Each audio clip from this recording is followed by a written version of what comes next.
या बहिणीचं नाव कृष्णादेवी गुप्ता आहे. त्या बहीण बहुतेक दिवस झाले यांना प्रार्थनेला यायला जमत नव्हतं. त्यांचे खूप हातपाय दुखत होते, त्यांना खूप वेदना होत होत्या, त्यांना पायाने चढता यायचं नाही, कुठे शिडांवरती चालता यायचं नाही, खूप त्या व्याकुळ होत्या त्यांना प्रार्थनेला येण्यासाठी. पण प्रभूने त्यांनी इच्छा केली, प्रभू मला यायचं आहे. प्रभू आज त्यांना प्रार्थनेला ते एकट्या टिटवाळ्यावरून आज प्रार्थनेला आलेले. टिटवाळ्याच्या पण पुढे इंदिरानगरला ते राहतात, इंदिरानगरवरून ते प्रार्थनेला आले म्हणजे प्रभूला धन्यवाद देतात. तसंच त्यांची दुसरी साक्षी त्यांचा पंतू आहे, म्हणजे नातीचा पण मुलगा जो दिल्लीवरून इकडे आणला होता. त्याला 15 दिवस झालं खूप तो आजारी पडला आणि अचानक त्याचं पोट फुगलं, कारण तो खूप माती खायचा आणि त्याची लघवी बाथरूम दोन्ही बंद झालं. आणि अशा वेळी लोक खूप घाबरले, त्याला हॉस्पिटलला घेऊन गेले, त्याला नळी वगैरे लावली, तर त्या नळीतून सुद्धा बाथरूम ती निघेना, फार थोडीशी, त्याचं पोट अजून फुगलं.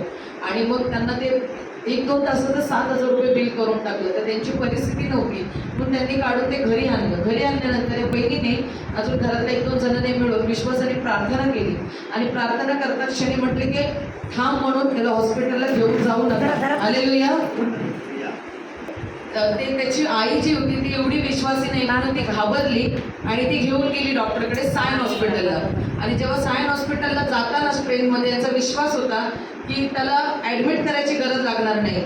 जेव्हा सायन हॉस्पिटलला पोहोचल्यानंतर त्या बाळाला ॲडमिट करायच्या आधीच डॉक्टरने एक लिक्विड दिलं आणि देतच क्षणीच त्याला खूप बाथरूमला झाली, त्याचं पोटही शांत झालं आणि ॲडमिट पण केलेलं नाही. कारण या बहिणीचा विश्वास होता की त्याला ॲडमिट करावं लागणार नाही, कुठे फाडावं लागणार नाही, कुठे शिवावं लागणार नाही. त्या बहिणीच्या विश्वासाप्रमाणे झालं. तिचा पंतू आता एकदम बरा आहे. सर्वांनी जोरदार टाळ्या वाजवून प्रभू येशूला धन्यवाद द्या. हालेलुया.